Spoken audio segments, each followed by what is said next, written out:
last of my kind shall test thee. Come, prove thy worth!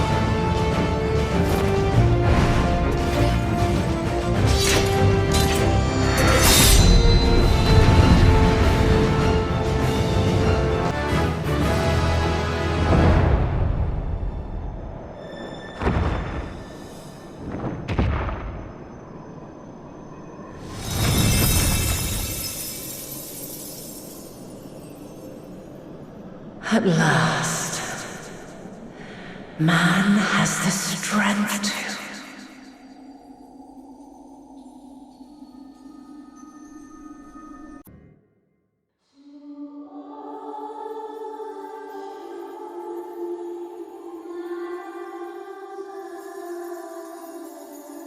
No! This can't be happening!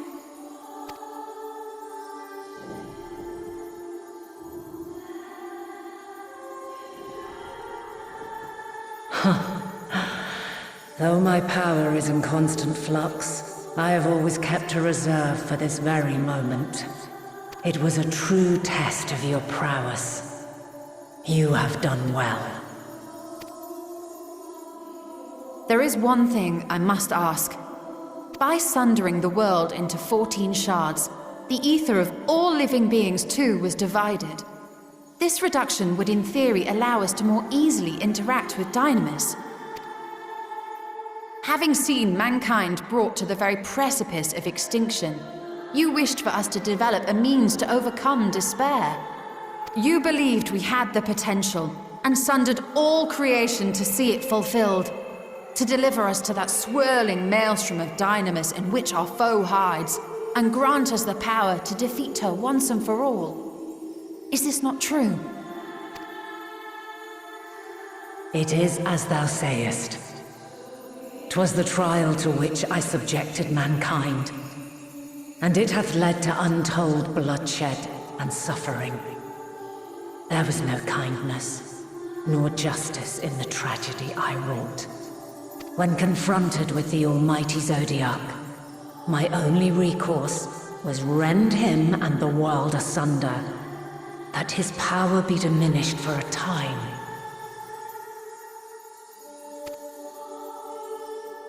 And so it came to pass. Now you, my chosen, have surpassed my expectations, surpassed me. I entrust the fate of the universe unto you.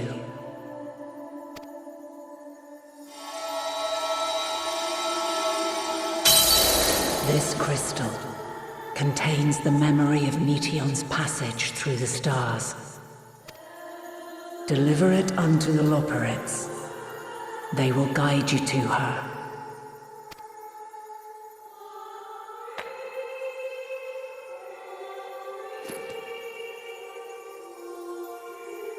Though they may be capable of crossing great distances, there is a vast difference between traveling to the moon and the furthermost reaches of the great expanse. And unlike Meteion, we cannot simply soar on waves of Dynamis to our destination. Indeed. To make such a journey would require an astronomical amount of ether.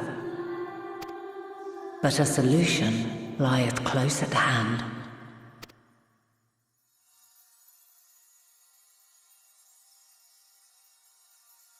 Of course.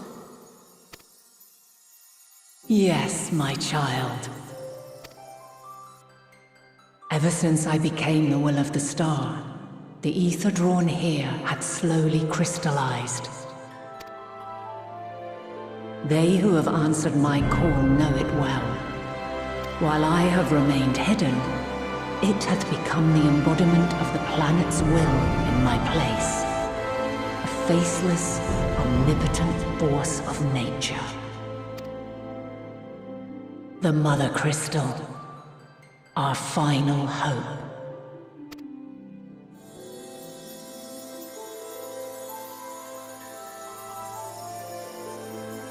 Alas, I can do no more. The fulfillment of this task doth fall to you, my chosen. Now, Heed these words. Darkness and light, despair and hope. As goeth one, so goeth the other. Become light, become hope.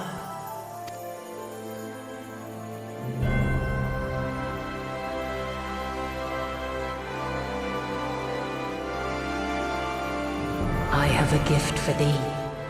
Come closer.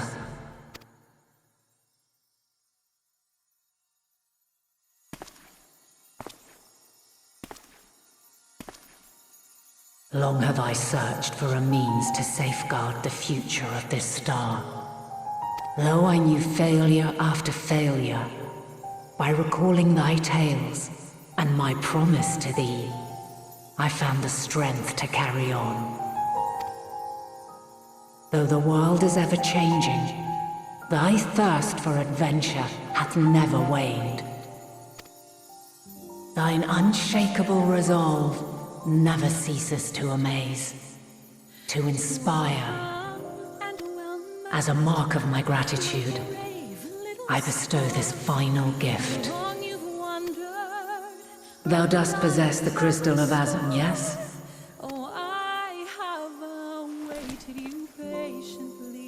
As Heidelin, I reside over the forces of stasis, tranquility, peace.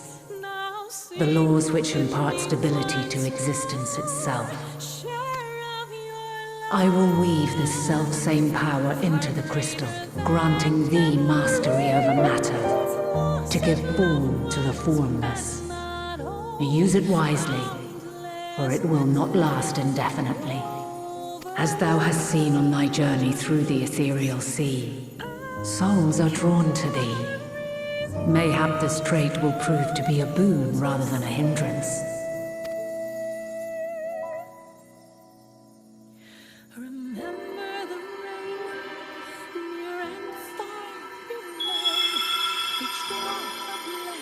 It is thy hopes and prayers that enable Azum's invocations and give them life. So keep them close. But pray, remember this. When the way forward is hidden, even from the mind's eye, look not to the invocation, but within yourself. These were the words of the crystal's original bearer.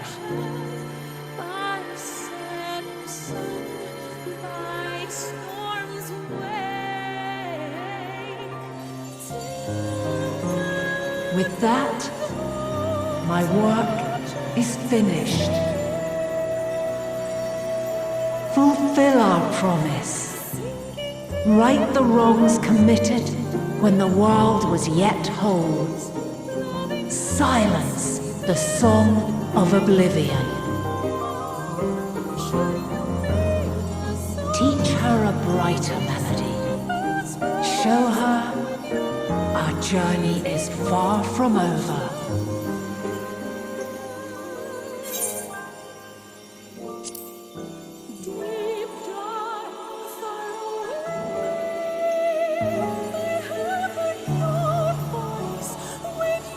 It is I who should thank thee for all thou hast done and may yet accomplish.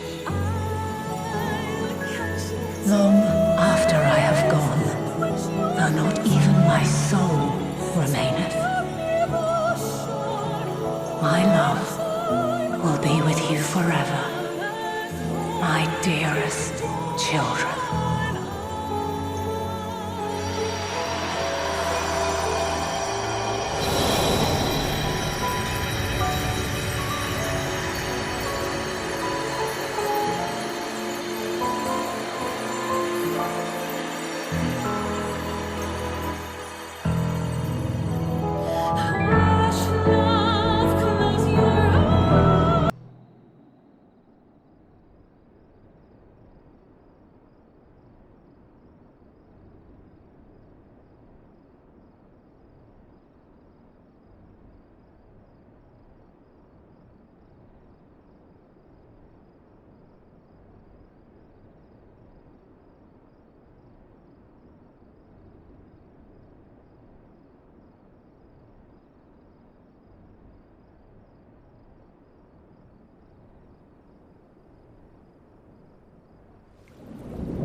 there you are.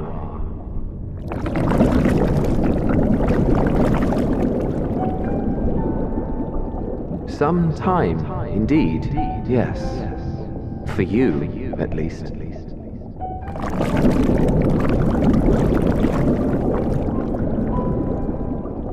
Believe me, I'd meant to get some proper sleep. But here we are, drifting along instead. Well, well, you too. And so we remain, to watch and wonder.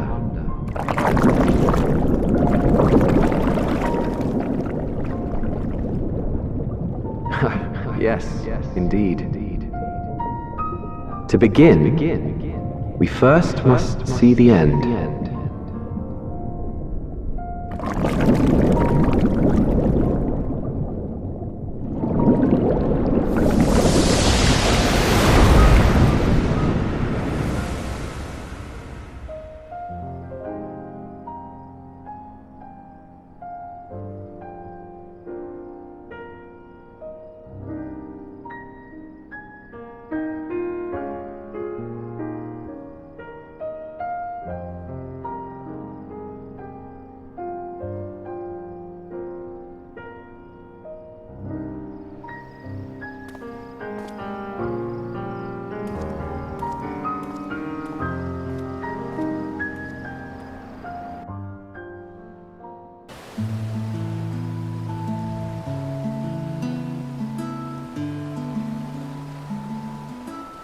Your business with Tataru was finished.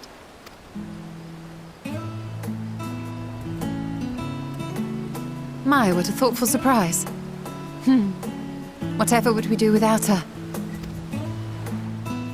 Indeed. And she's right, you know.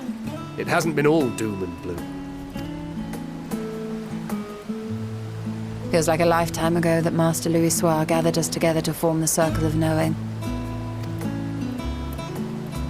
Since then, we have experienced much.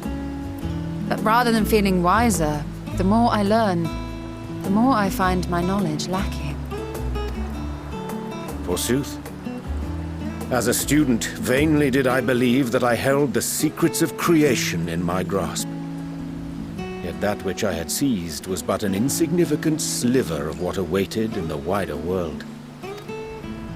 Every encounter, every experience hath served to open mine eyes, enlightening and humbling me in equal measure.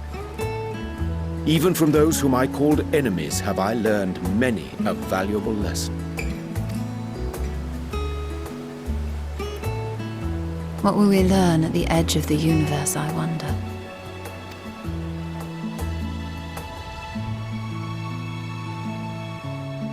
Ultima Thule, where the bringer of the end makes her nest. I, for one, can't possibly imagine.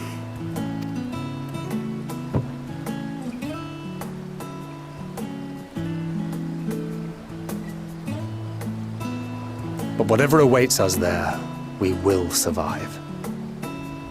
We must. For her.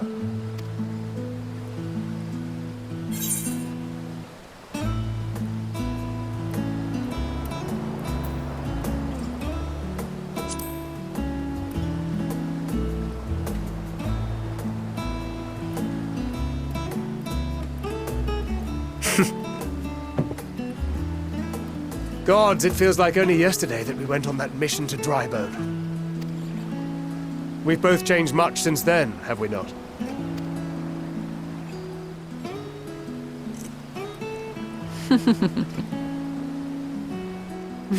We've come far together, and if we have aught to say about it, we'll go further still.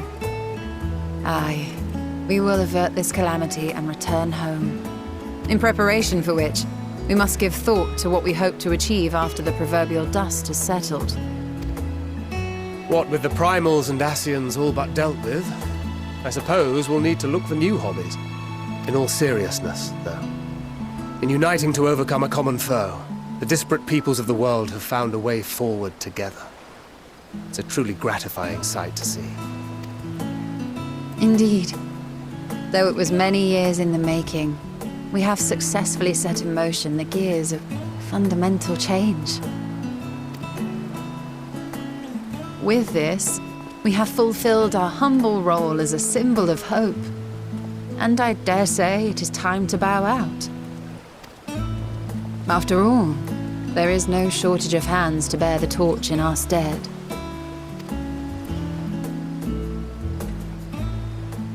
You know, I never really considered I might live long enough to see an after. But even if my time as a scion came to an end, I don't expect that much would change. Traveling the world, going wherever the wind blows, lending a hand to those in need. A journey for journey's sake. It doth suit thee well. I must confess, I too have yearned to see more of the world. If thou art amenable to the suggestion, I would accompany thee. Mine ability to affect an air of normalcy through artful disguise is much improved, thou must concede. Aye, well, improvement is relative. You still look suspicious no matter what you wear.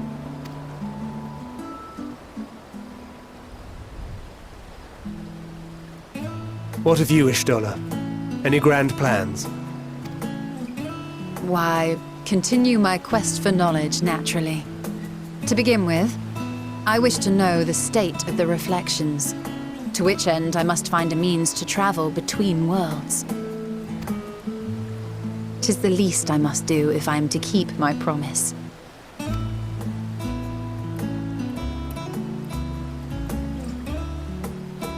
Should my pursuits prove unduly arduous, I won't hesitate to call on you.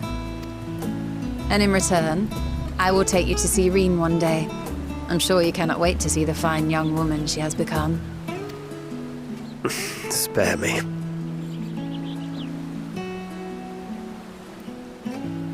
And what of thee? What wouldst thou pursue at duty's end?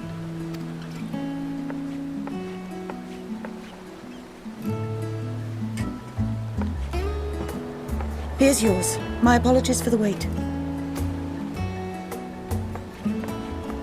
Well, shall we make a toast?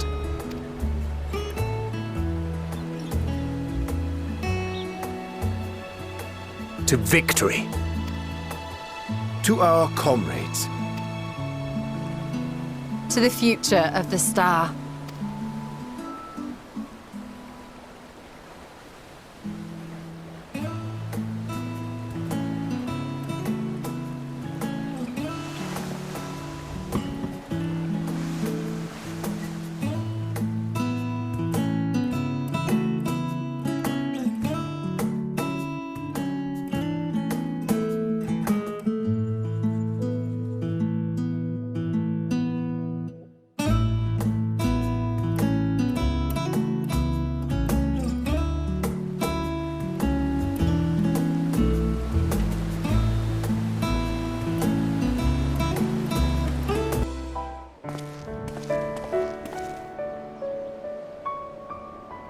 Oh. What brings you here?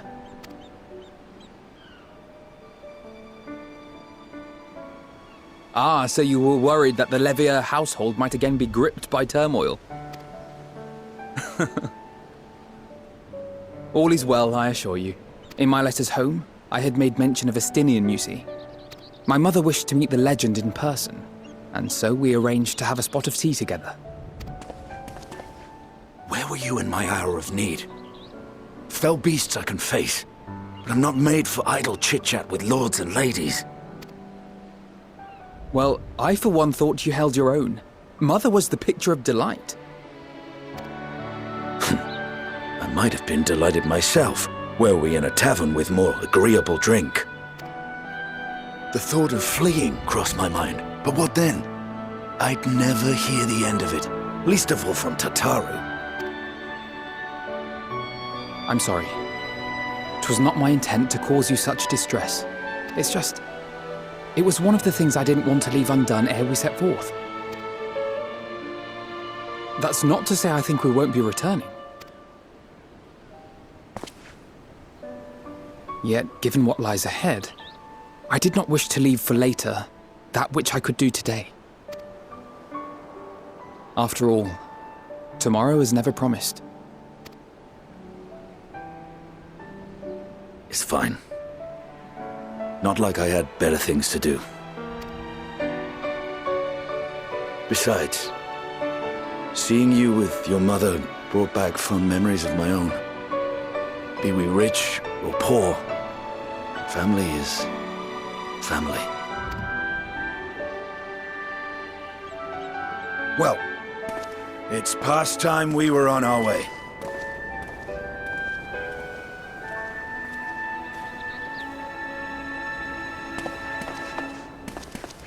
Wait!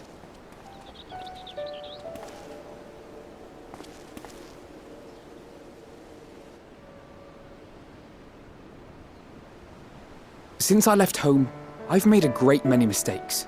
Mistakes for which I can never make amends. But through it all, you didn't give up on me.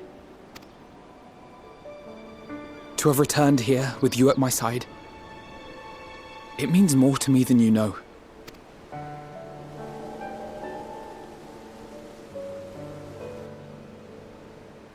Thank you. From the bottom of my heart.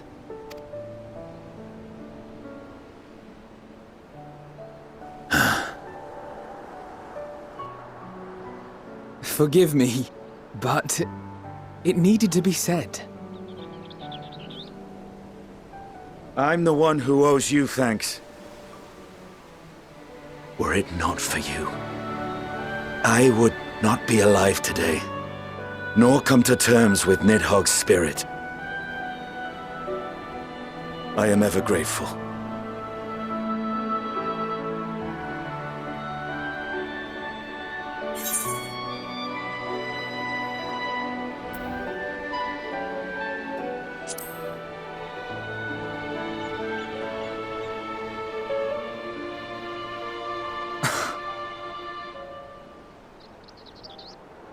No, I'm not. And I'm proud of that.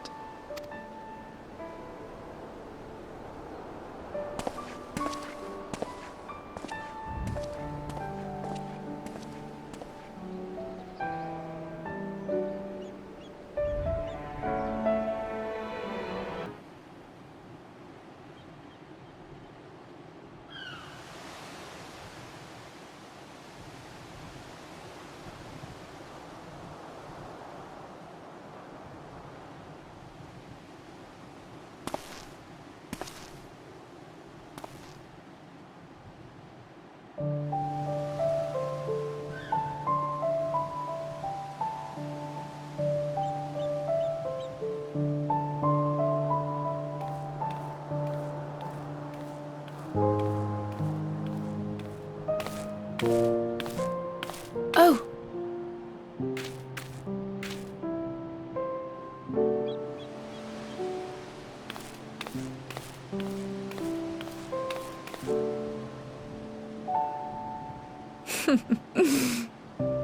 Knowing them, they're probably dreaming about the celestial adventures to come. Just as well. They've been running themselves ragged of late. Unlike you and the others, I'm a few steps removed from the danger and excitement. The things you all get up to never fail to impress me. But by the same token, I can't help but worry. Not only for your safety, but for your happiness. After everything you've sacrificed, you earned it 1,000 times over.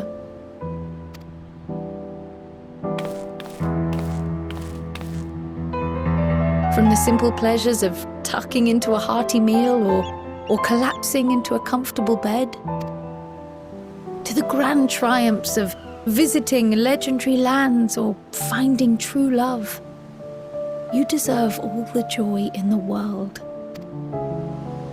There is so much that life has to offer, so much to be treasured and shared with those we hold dear. So promise me this. Come what may, you won't give up on your own happiness. When you're out there fighting tooth and nail, it's all too easy to forget. But in the end, your passions will be your greatest strength of all. Remember that.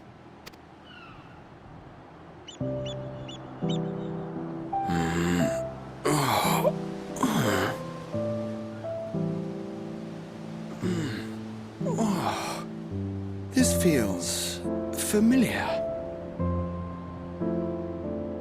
Well, 'tis good to be...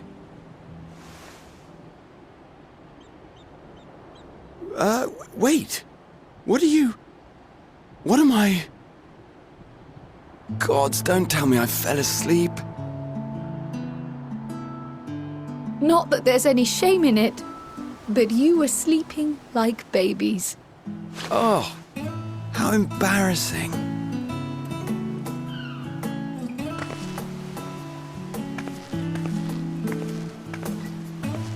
Not a word to anyone. Understood?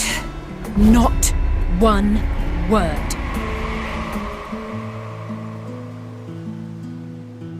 I'm told that sleeping in proper beds of your own choosing is a much more effective way to prepare for battle.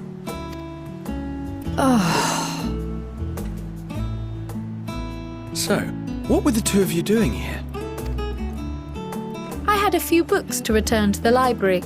Thought I'd take care of it while I could. And you?